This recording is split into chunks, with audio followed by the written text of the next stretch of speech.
nuestra, la bandera idolatrada, la enseña que Belgrano nos legó. Cuando triste la patria esclavizada, con valor sus vínculos. Ayer les presentamos el primer segmento, la primera mitad de las postas de Belgrano, ese trabajo fantástico, tan lindo, tan agradable, realizado por mis compañeros, nuestros compañeros de prensa. Hoy va el segundo segmento. Así que de esta manera ponemos este punto seguido a estas semanas que hemos dedicado a la creación de la bandera a Manuel Belgrano. Las postas de Belgrano, parte 2. Fue una posta de carretas donde la gente paraba a descansar, era un sitio de reunión obligado de los pobladores y bueno, es la plaza principal de nuestra ciudad, ahí empieza toda la historia de Rosario. En realidad eran plazas de armas que tenían cada población, tenía que respetar un legado que venía de España de cómo se tenía que construir con edificios prioritarios estatales alrededor de la plaza. En este caso daba con lo que es el Camino Real, que es el camino que lo vinculaba a Rosario con el resto de lo que era el virreinato. La Plaza 25 de Mayo es el lugar donde comienza todo aquí en la ciudad de Rosario. Se podría decir donde se planta esa semilla de ciudad, ¿no? Que ni siquiera se tenía pensado hacer una ciudad. Un antiguo paraje de carretas donde se cruzaban dos caminos muy importantes.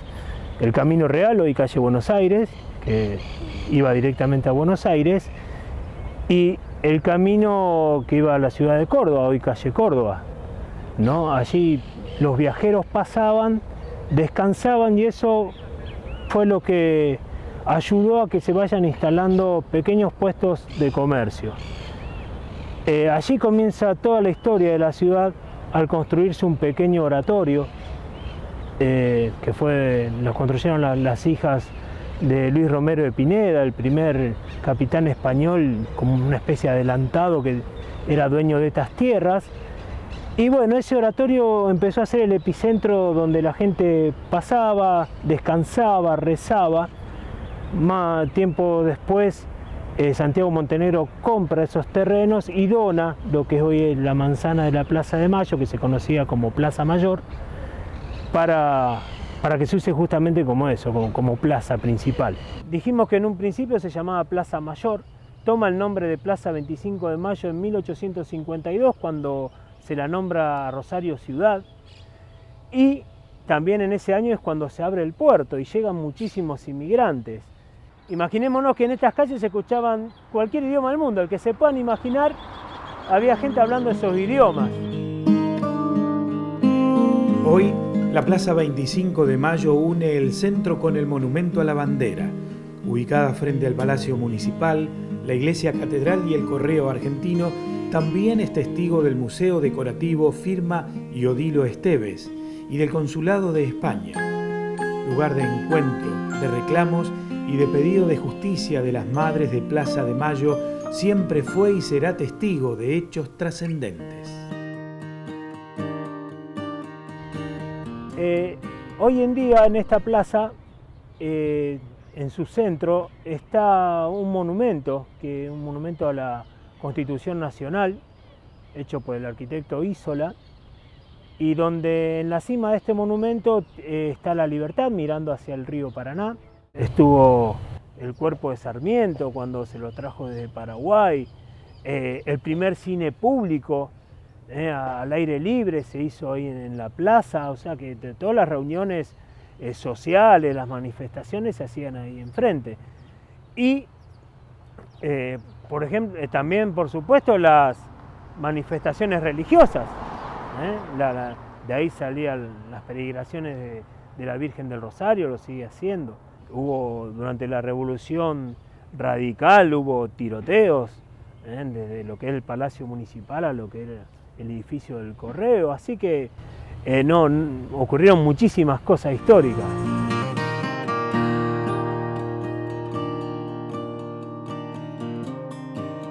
El Rosario que conoció Belgrano en 1812. Era muy chiquito, tendría unos 700 habitantes nada más, y se encontraba en la confluencia del camino de postas que iba de Buenos Aires a Córdoba y de Buenos Aires a Asunción y viceversa.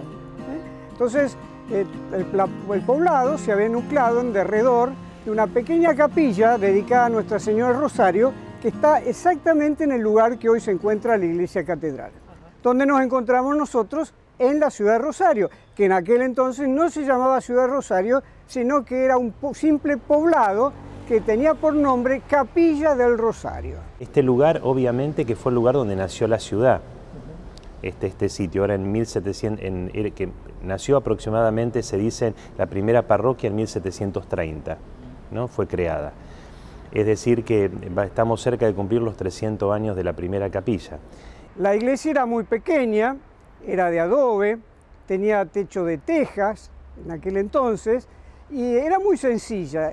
Entró a la iglesia y había en el fondo, como se estila, el altar. En ese altar estaba la imagen de Nuestra Señora del Rosario, que había llegado a Rosario en el año 1770. Y es muy pequeña, tiene más o menos 1 metro de alto la Virgencita. Y bueno, esa Virgen es la que estaba colocada en la capilla.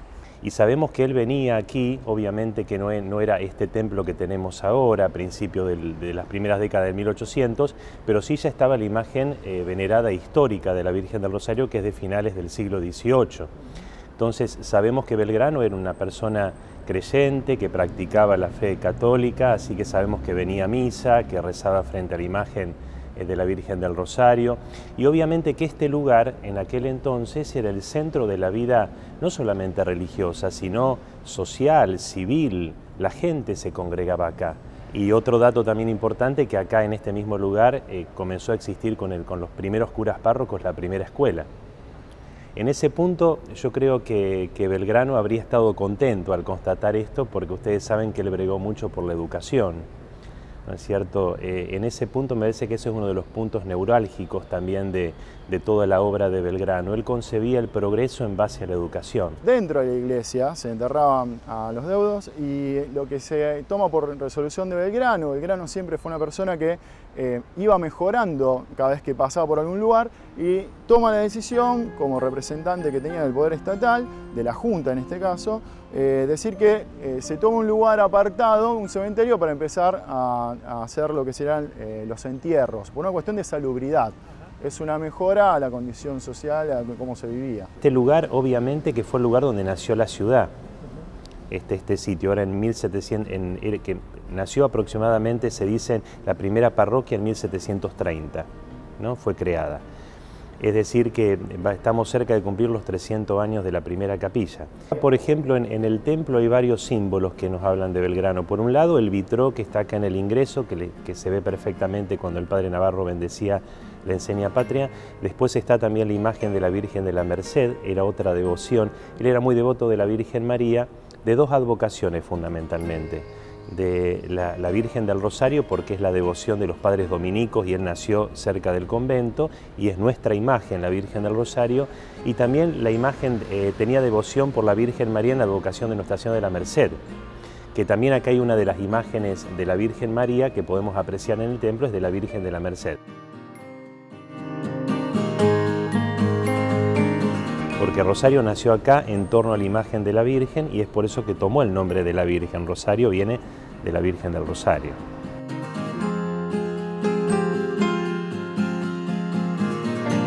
Se destaca lo que era Julián Navarro, canónigo de la Capilla del Rosario. Era una de las pocas personas que sabía leer y escribir, entonces eso ya lo hacía que sea notorio su presencia y su influencia en la sociedad. Tenemos la familia Vidal, que es donde se hospedó Manuel Belgrano, que a su vez su esposa es María Catalina Echevarría de Vidal, costurera de la primera bandera argentina según la tradición rosarina, y a su vez estaban los Echevarría, que estaban vinculados con el Cabildo de Buenos Aires y negocios. Echevarría es un personaje muy interesante porque termina siendo uno de los inspiradores de la primera Armada Argentina. Él era amigo de un condiscípulo que había hecho en el Colegio de Buenos Aires, que es justamente Vicente Anastasio Echevarría. Este señor era un abogado, un comerciante muy poderoso que vivía en Buenos Aires, pero que era rosarino. Y acá en Rosario vivía su hermana, que es María Catalina Echevarría, casada hace poquitos años con un señor de apellido Vidal, que vivían acá más o menos a una cuadra de la actual Catedral de Rosario. Ahí estaba su casa y se entiende que según la costumbre de la época, la gente que venía de visita a una ciudad iba a alojarse con los amigos, con los parientes. Acá hay diferencias si él acampó con la tropa o si pernoctó y estuvo todos esos días en la casa de algún vecino. En este sentido, la tradición oral dice que se alojó en la casa de Catalina Echevarría de Vidal, que no es cualquier persona, que es una persona que Belgrano ya conocía y que era nada más ni nada menos que la hermana de su mejor amigo. No hay que olvidar que Vicente Anastasio Echevarría estuvo en el Cabildo Abierto del 22 de mayo, entonces es el único rosarino que estuvo durante la Revolución de Mayo en el Cabildo y por lo tanto él pasa a ser un personaje, casi te diría un número uno. A veces uno, como quiere tanto a nuestro Belgrano, uno piensa en la relación como que Belgrano un personaje en aquel entonces más encumbrado que Echevarría. Y no, yo les digo todo lo contrario. Echevarría era un personaje políticamente mucho más importante que Belgrano en aquel entonces. ¿Por qué? Porque una vez porque se produjo la Revolución de Mayo, Echevarría es nombrado presidente de la primera Cámara de Justicia que tiene la Revolución. Entonces, Echevarría en 1810 era más o menos como el presidente de la Suprema Corte de Justicia de la Nación. Entonces, ¿qué quiero decir? Que aparte de esa relación que había personal, Echevarría era una autoridad de la Revolución, era nada más que ni nada menos que la cabeza del Poder Judicial de la Nación y al mismo tiempo una persona que con su dinero había contribuido a armar los barcos de la Revolución. Claro, pensemos que él todavía era coronel en ese momento, ¿no? Pero además no era un desconocido para el pueblo, porque él ya había pasado por Rosario anteriormente, en 1810, pasó en 1811, cuando va hacia el Paraguay en misión diplomática, acompañado de una persona que tuvo mucho que ver con lo que después sucedió aquí, que fue Vicente Anastasio Echevarría. En su diario de marcha, que años después se pudieron recuperar algunas de sus hojas, dice que cuando llegan aquí comienzan a prestar todo, que era un pueblo muy pequeño, no había casas ni lugar prácticamente donde alojar a sus soldados. Consiguen un galpón donde ponen algunas de la artillería y las vituallas y demás, y llevan las banderas a la casa que estaba preparada para que él se alojara. Y seguramente, y según la tradición también, se sabe que esta casa era la donde habitaban los Echevarría. Poco queda de la casa que albergó los sueños revolucionarios. La zona del monumento está rodeada de grandes edificios. Bajando hacia el río y siguiendo por la ribera hacia la derecha, nos encontramos con lo que hoy es el Parque Urquiza, espacio donde supo acampar la guarnición de la Batería Libertad. Rosario era un caserío, no más de 600 habitantes, entre 500 y 600 habitantes lo que se estima. Tenía como edificio emblemático la Capilla del Rosario, que era un modesto edificio eclesiástico, con la mayoría de las casas de adobe con techo de paja. No había edificios como para albergar a un regimiento como el que tenía Belgrano, por lo tanto tuvo que hacer una especie de campamento, utilizaron tiendas, lo que hoy serían carpas, lo que hoy es el Parque Urquiza, el Parque de la Bandera. Las baterías que se conformaban estaban previstas de 3 cañones cada una. Estos cañones de bronce habían salido del fuerte de Buenos Aires, se transportaban en carretas, con lo que eso hacía que se demore la marcha. Apenas llegaron no había un lugar para ponerlo, entonces se tuvo que ubicar uno de los edificios y reacondicionarlo para guardar los cañones, la munición y la tropa. Y con 3 cañones, en base al poder que tenía cada barco que estaba en el puerto de Montevideo, iba a ser una batalla un poco en desventaja, pero la única ventaja que tenía es que lo podían atacar de ambas márgenes del río. En este momento estamos en el Parque Urquiza, sobre las barrancas, con una vista preciosa hacia el río Paraná. Y también estamos en una de las postas belgranianas, porque Belgrano, en este diario de marcha que fue escribiendo, contó que el pueblito de la Capilla del Rosario no tenía casas donde alojar a la tropa, no tenía demasiado espacio. Entonces eligieron este lugar para armar el campamento. Aquí pusieron las tiendas, pero también en este lugar ocurrió un hecho bastante particular. Dicen que los soldados venían agobiados por el intenso calor, pensemos que era febrero, pleno verano, y se desató una gran tormenta que los alivió un poco del calor, pero también les voló muchísimas de las tiendas. Así que este campamento fue diezmado de alguna manera por esta gran tormenta. Pero fue el espacio donde pudieron instalarse en las cercanías de la construcción de las baterías y también con vista hacia el río Paraná. El parque constituye un verdadero mirador al río. Sus principales atracciones son el complejo astronómico municipal y el anfiteatro municipal Humberto de Nito, réplica de un teatro griego.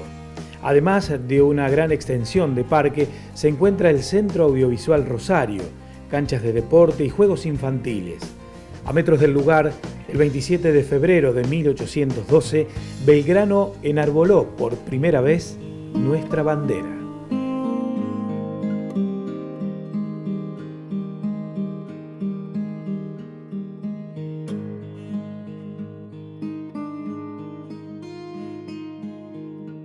La creación de la bandera hizo a una identidad que Rosario no tenía.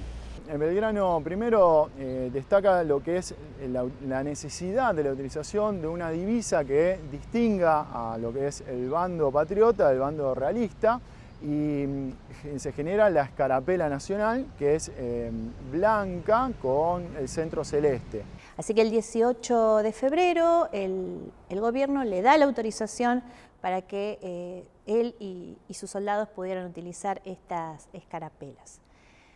Por esta cuestión que comentaba antes de la amistad entre Vicente Echevarría y Belgrano y el hecho de que él se instalara en este lugar, seguramente allí es donde él conoce a María Catalina y le pide que haga una bandera con los colores de la escarapela. Todavía el ejército, el naciente ejército argentino utilizaba como bandera de combate la bandera española.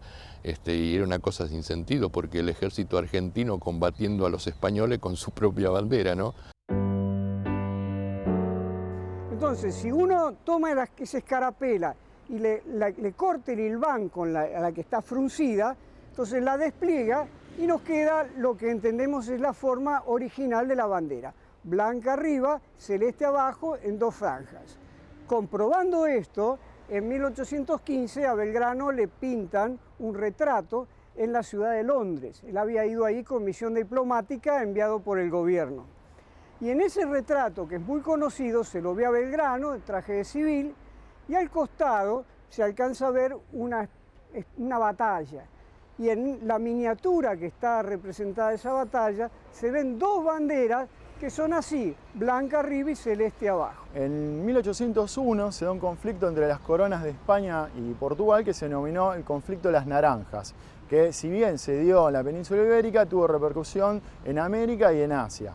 En la cuestión del estuario del Río de la Plata, lo que era el consulado tuvo que armar una flota para poder defender el puerto de Montevideo y el puerto de Buenos Aires de incursiones de naves portuguesas, y para lo cual tuvo que hacer una pequeña armada confiscando buques mercantes, artillándolas, y esas embarcaciones tuvieron, además de la bandera oficial española, la bandera del consulado. O sea, por primera vez en el Río de la Plata una bandera celeste y blanca se enarbolaba en una embarcación, la cual custodió ambos puertos y el comercio, porque lo que hacían estas naves básicamente no era tomar los puertos, sino las embarcaciones que salían a querer salir al mar. Mucho tiene que ver la Virgen de Luján, supuestamente en su primer venida hasta acá, que lo hace referencia en uno de sus hermanos, que era sacerdote, que le confiesa en carta que va a utilizar un símbolo con los colores de la Virgen. El presbítero y doctor Julián Navarro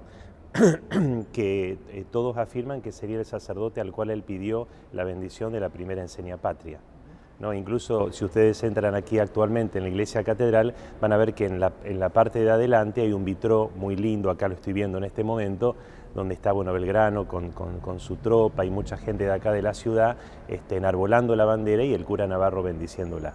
Rosario, cuna de la amistad, pero también Rosario, cuna de la transgresión, de la rebeldía, de ir más allá de los límites. Eso nos gustó en Buenos Aires, porque estaban esas tratativas políticas de tratar de disimular de que el Río de la Plata iba hacia una independencia.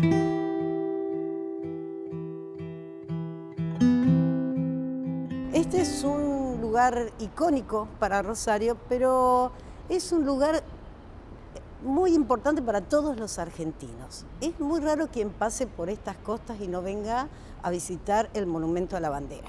Uno de los pocos monumentos, y te diría el único en su grandiosidad, que se puede recorrer por fuera y por dentro. Por dentro porque tenemos una sala de banderas donde se exponen todas las banderas de América, porque hay 2 túneles que conectan esa sala de banderas con esa inmensa torre de 74 metros que tenemos. Tenemos un monumento que tiene 10.000 metros cuadrados construidos. En 1940 se proyecta, se propone una comisión pro monumento a la bandera.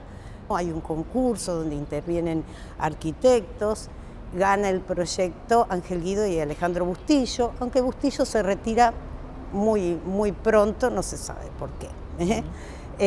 La cuestión es que en 1942 se comienza a construir este monumento a la bandera.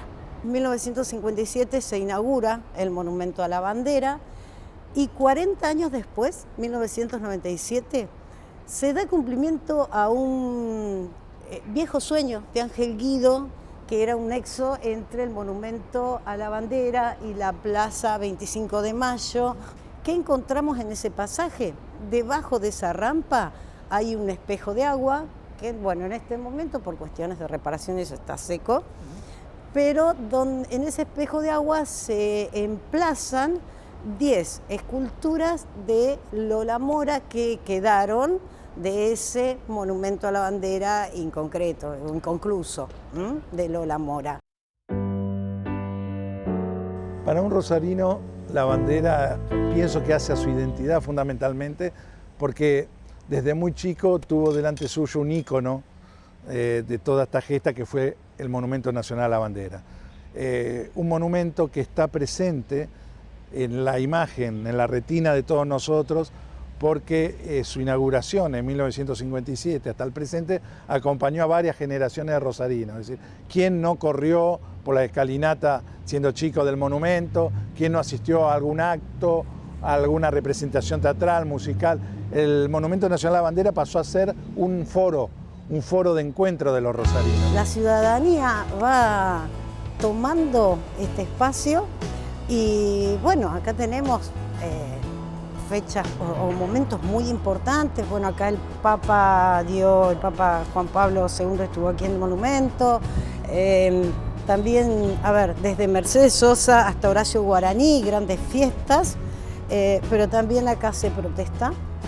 Acá en 1983 Alfonsín cierra su campaña política con el advenimiento de la democracia. Hay otros acontecimientos que el rosarino no se lo va a olvidar nunca, ¿no? Pero acá si gana Boca se festeja, si gana River se festeja, si gana Central o gana Newell's, esto es una fiesta. Acá los chicos del colegio despiden su año. Acá viene la gente a tomar mate. Es un espacio apropiado por la ciudadanía.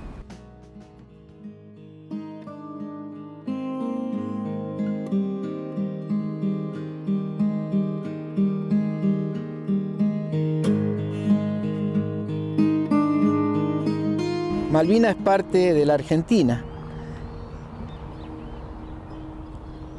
Y en ese lugar nosotros logramos ver durante 74 días flamear esta bandera, que para nosotros fue lo máximo que pudimos ver durante la gesta.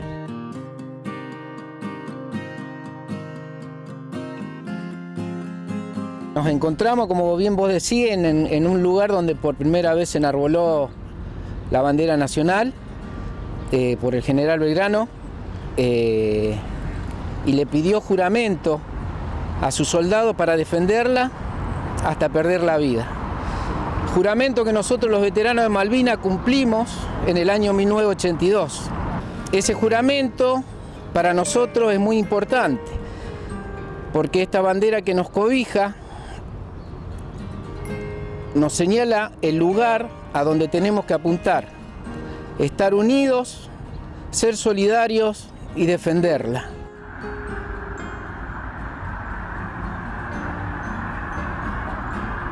Y Belgrano, más allá de haber sido un gran líder militar, como se lo destaca en la historia, también era un líder civil. Y es una figura multifacética, obviamente, Belgrano, como abogado, como político, como militar. Y realmente creo que era un hombre muy avanzado y que tenía las ideas muy claras, porque él les da dos nombres muy significativos a las baterías, ¿no? Independencia y libertad. Nos invita un poco a seguir redescubriendo a una persona extraordinaria. Manuel Joaquín del Corazón de Jesús Belgrano. Es una persona que va a ser un excelente funcionario administrativo, va a ser el mejor militar posible, hasta el punto que San Martín lo caracteriza como lo mejor que tenemos en América del Sur. Pienso que tenía un gran carácter desde el momento que él crea una bandera. Y pensemos que en ese momento es un acto de desacato al gobierno. Pero fundamentalmente es animarse a romper con Buenos Aires, animarse a romper con España y empezar a confiar en que el interior puede ser protagonista y a su vez contar con el acompañamiento de todos los pobladores. Todos los pobladores realmente mostraron mucho interés en acompañar esta gesta heroica de Manuel Belgrano.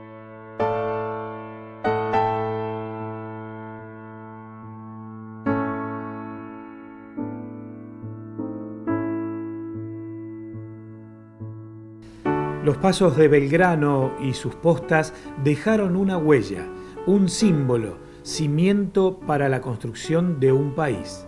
Sus sueños, valores y legado fueron tomados como propios.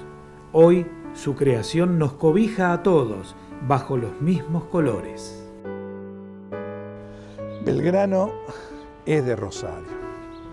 Y Rosario, ojalá que por mucho tiempo más siga sintiéndose parte de esta relación que para mí siempre va a ser beneficiosa para las próximas generaciones. Pase lo que pase, la situación tan difícil que estamos atravesando en la actualidad, la bandera y el mensaje de Belgrano sirve para retemplar los ánimos, el espíritu y no bajar los brazos, porque en la época que a Belgrano le tocó vivir, no se crean que fue mucho mejor que esta, todo lo contrario. O sea, y bueno, mantener siempre la esperanza de que se puede construir algo distinto. Ese es el mensaje.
Y bien, ponemos punto y seguido. Hasta acá lo hemos acompañado con distintos invitados, con distintos temas, y queríamos cerrar con un punto y seguido, con las postas de Belgrano, este trabajo realizado por los chicos de prensa. Punto y seguido, seguimos en contacto para seguir con vida propia las cosas que vayan día a día acercándonos nuestros invitados aquí, a este programa. La patria esclavizada con valor sus vínculos rompió. Aquí está la bandera esplendorosa que al mundo con sus triunfos admiró. Cuando altiva en la lucha y victoriosa, la cima de los Andes escaló.